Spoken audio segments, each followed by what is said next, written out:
Bienvenue dans cette nouvelle édition du Morning News. Au sommaire, par 3 fois, il a échappé à la mort. Il aurait finalement été terrassé par une crise cardiaque. Le président Pierre Nkurunziza a tiré sa révérence ce lundi 8 juin. Ce décès soudain aura-t-il des conséquences institutionnelles sur le Burundi? Élément de réponse dans ce journal. Une crise constitutionnelle se profile-t-elle en Éthiopie? Eh bien, le Premier ministre Abiy Ahmed a rejeté ce lundi l'idée de former un gouvernement de transition à l'expiration de son mandat en octobre.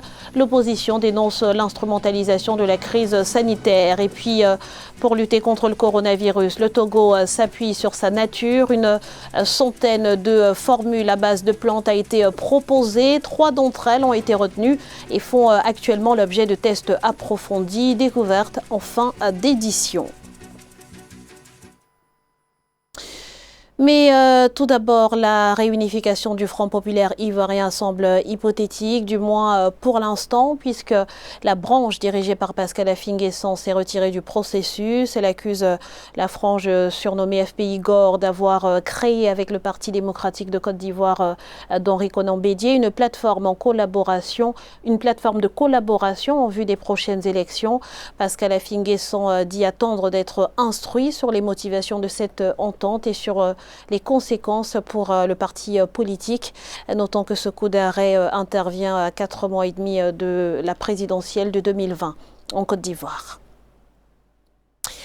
Les drapeaux sont en berne au Burundi. Le président Pierre Nkurunziza, au pouvoir depuis 2005, est décédé ce lundi 8 juin à l'hôpital du cinquantenaire de Karuzi, officiellement des suites d'un arrêt cardiaque. 7 jours de deuil national ont été décrétés. Fanny Mounichi et Amenedi. Il aura finalement été au pouvoir jusqu'à ces derniers jours. Le président burundais Pierre Nkurunziza est décédé ce lundi 8 juin d'une attaque cardiaque, selon les informations officielles. Le gouvernement de la République du Burundi présente ses condoléances les plus émues au peuple burundais en général et à sa famille très éprouvée en particulier. Le Burundi vient de perdre un digne fils du pays, un président de la République, un guide suprême du patriotisme national. Âgé de 55 ans, Pierre Nkurunziza était au pouvoir depuis 2005. Il avait rejoint dès 1995 la rébellion des FDD, les Forces pour la défense et la démocratie, les FDD dont il prendra la tête en 2001. Il participe aux négociations qui aboutissent aux accords d'Arusha, avant d'accéder au pouvoir en 2005 où les FDD, devenus depuis le CNDD-FDD, remportent les élections législatives. Il est réélu en 2010 avec 91% des voix lors d'un scrutin présidentiel boycotté par les principaux partis de l'opposition. En 2015, il décide de briguer un 3e mandat présidentiel pourtant contraire à la Constitution, provoquant des protestations de l'opposition. Quelques mois avant l'élection, il est victime d'une tentative de coup d'État. S'ensuivra une violente répression des opposants au régime, faisant des milliers de déplacés. L'élection se tiendra tout de même en juillet. Il est déclaré vainqueur avec 69,41% des suffrages. 3 ans plus tard, après avoir fait réviser la Constitution, il annonce ne pas briguer de 4e mandat. Une décision saluée par son camp qui y voit une volonté de pacification du pays.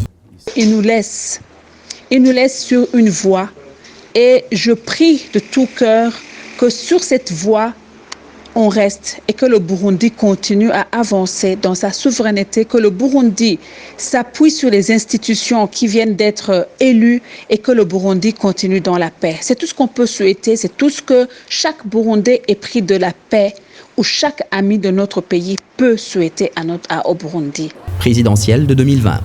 Le général Évariste Ndayishimiye, homme du Sérail, est désigné candidat du CNDD-FDD et remporte l'élection. Pierre Nkurunziza n'aura pas eu le temps de remettre les clés du pouvoir. Victime d'un malaise dans la nuit de samedi à dimanche, il avait été pris en charge à l'hôpital du cinquantenaire de Karuzi. Après une brève amélioration, son état s'était dégradé lundi. Des sources médicales indiquent qu'il aurait été testé positif au coronavirus, comme sa femme, toujours hospitalisée au Kenya. Une information démentie par le gouvernement burundais. Les autorités qui avaient d'ailleurs affirmé que le pays était épargné par la pandémie, allant jusqu'à défier l'Organisation mondiale de la santé. Tout ce qu'on peut dire, c'est qu'Nkurunziza, il a nié l'existence de cette maladie au Burundi, comme quoi le Burundi était protégé par le bon Dieu.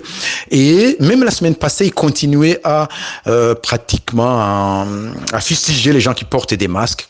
dans un meeting, personne ne portait un masque parce que Nkurunziza ne voulait pas que les gens portent un masque. Mais malheureusement, c'est hier, on l'a amené à l'hôpital de Karouzi et il est décédé quelques heures après.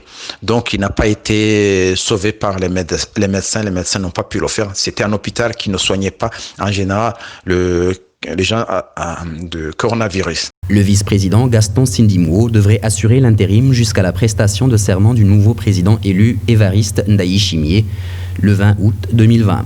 Les autorités burundaises ont décrété dès ce lundi 7 jours de deuil national. Je ne veux pas collaborer avec cette erreur historique. Ce sont les mots de Keria Ibrahim, présidente de la Chambre haute du Parlement éthiopien, qui a démissionné de son poste ce 8 juin. Elle accuse le Premier ministre Abiy Ahmed, qui s'oppose à un gouvernement de transition après la fin de son mandat au mois d'octobre, de violer la loi et de vouloir imposer un pouvoir autoritaire. Explication avec Corinne Kamdem et Nathalie Mo.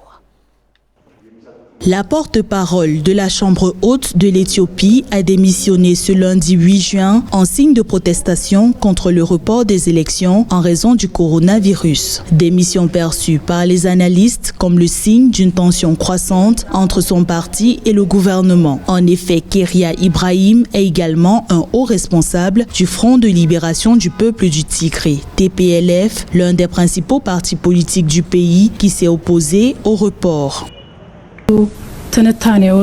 Je ne peux pas être complice lorsque la Constitution est violée et qu'un gouvernement dictatorial est en train de se former. J'ai démissionné pour ne pas participer à une telle erreur historique. Les élections parlementaires et régionales étaient prévues pour août 2020, avant la fin du mandat du Premier ministre sortant Abiy Ahmed en septembre. Aucune nouvelle date n'a encore été fixée. Dans un discours télévisé, Keria Ibrahim a accusé le gouvernement d'Abiy Ahmed de retirer aux Éthiopiens leurs droits souverains. Un report des élections permettrait en effet au Premier ministre éthiopien de continuer à gouverner au-delà de l'expiration de son mandat. Pour rappel, en mai dernier, le TPLF, qui est également le parti au pouvoir pour la région du Tigré, a menacé d'organiser des scrutins pour la région au mépris du report, mettant potentiellement la région sur une trajectoire de collision avec le gouvernement fédéral. Dans un pays où la vie politique se trouvait cadenassée par la junte au pouvoir depuis 1974, cependant, la position du Tigré quant à l'organisation de ces élections peut briser les espoirs d'une pacification de la sphère politique éthiopienne.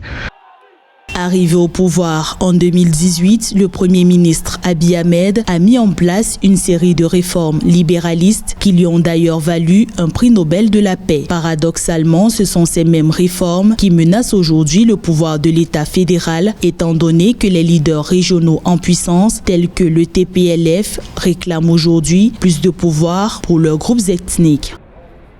Le Cameroun résiste mieux que prévu au Covid-19 sur le plan économique. La baisse des recettes pétrolières ne devrait pas dépasser les 40% en 2020 contre 70% initialement annoncés par la Société nationale des hydrocarbures. Les autorités ont donc dû s'arrimer. Une loi de finances rectificative devrait d'ailleurs être adoptée par le Parlement dans les prochains jours. Les détails avec Amenedji. Les recettes pétrolières au Cameroun baisseront de moins de 40% en 2020 et non de 70% comme annoncé en mars dernier par la Société nationale des hydrocarbures. La loi de finances rectificative en cours d'adoption par le Parlement dans les prochains jours fixe à 286,7 milliards de francs CFA les revenus issus du secteur pétrolier pour le compte de l'exercice budgétaire 2020 contre 468 milliards de francs CFA. C'est vraiment le cas de parler de l'incertitude en matière de prévision des revenus pétroliers pour le Cameroun et pour les autres pays qui dépendent de ces recettes-là. D'autant qu'il n'y a pas longtemps, au mois de février, on espérait les prix aux alentours de 60-61 $ le baril. Et aujourd'hui, au mois de juin, ici, nous sommes aux alentours de 41 $. Même si le Cameroun a revu à la hausse par rapport aux prévisions antérieures ses revenus pétroliers, il reste vrai que la baisse des cours de pétrole pétrolier persiste. Et donc va infliger au Cameroun l'obligation de revoir encore à la baisse ses revenus pétroliers. C'est sur la chute du prix du baril du brut qui était tombé sous les $30 au mois de mars 2020 que la Société nationale des hydrocarbures basait ses prévisions. Ces dernières sont donc réduites de 181,3 milliards de francs CFA contre plus de 327 milliards communiqués auparavant. C'est clair, la baisse des recettes pétrolières va énormément affecter la balance commerciale. Les conséquences sont celles naturellement du déséquilibre de la balance des paiements. Je vois les investissements qui vont souffrir du tarissement des devises étrangères. Je vois également les finances publiques qui pourraient tenter de compenser la baisse des recettes extérieures par des avances monétaires éventuellement. Et donc il y avait comme effet des inflations, etc. qui peut arriver à l'économie. Outre la montée des cours du pétrole sur le marché mondial, la revue à la hausse des recettes pétrolières basée sur l'exportation par le Cameroun en 2020 pourrait s'expliquer par les performances enregistrées dans le secteur gazier depuis 2018. Et Maurice également s'adapte à la réalité économique. Le gouvernement a adopté un budget de 2,5 milliards de dollars pour l'exercice 2020-2021. Objectif, redémarrer une économie mise à mal par la crise du Covid-19 et la priorité sera donnée aux grands projets d'infrastructure. Plus de précisions avec Alexandre Ondoa. 2,5 milliards de dollars. C'est le montant arrêté par le gouvernement mauricien pour le budget 2020-2021. L'objectif de la nouvelle loi de finances est de faciliter la reprise économique dans le pays, fortement marquée par la pandémie de Covid-19 qui a affecté son secteur touristique. Ainsi, cette loi reposera sur 3 axes stratégiques, notamment la relance de l'économie et de l'investissement, des changements structurels majeurs et un développement durable et inclusif. Les autorités mauriciennes ont, n'est-ce pas, pris la mesure de la chose. Ils ont mobilisé, ils ont pu voter ce budget. Maintenant, il va falloir l'exécuter. Vous savez, un budget, c'est un acte de prévision des recettes et des dépenses. Il va falloir l'exécuter et que ce budget soit exécuté tel que voté et que la conjoncture s'améliore au niveau international. Afin de soutenir le secteur agricole, le gouvernement envisage la création d'une banque numérique centralisée des terres qui rendra disponible un certain nombre de terres aux agriculteurs. Ceux-ci bénéficieront désormais d'un mécanisme de prix garanti. Un autre projet baptisé Acheter mauricien permettra de favoriser un minimum de 10% de produits locaux dans les rayons des supermarchés et l'achat d'au moins 30% de produits locaux par les institutions publiques. L'île Maurice s'inscrit, n'est-ce pas, dans la transparence qui est un canon de bonne gouvernance, en mettant, n'est-ce pas, cette banque de données numérique, c'est d'abord la transparence pour que tous les acteurs puissent accéder et puissent avoir la même information. Donc ça participe de la transparence et ça participe aussi de l'amélioration de l'accès à l'information. Vous savez, quand c'est numérique, c'est plus accessible. Notons qu'afin de limiter l'impact négatif de la pandémie de coronavirus sur l'économie mauricienne, plusieurs mesures d'encouragement avaient été prises en faveur du secteur touristique. Ces mesures ont permis aux entreprises touchées par la crise de se relever progressivement. Cette crise sanitaire a mis à jour la nécessité de développer la médecine traditionnelle sur le continent. Au Togo, des chercheurs sont à pied d'œuvre pour trouver un traitement efficace à base de plantes contre le coronavirus.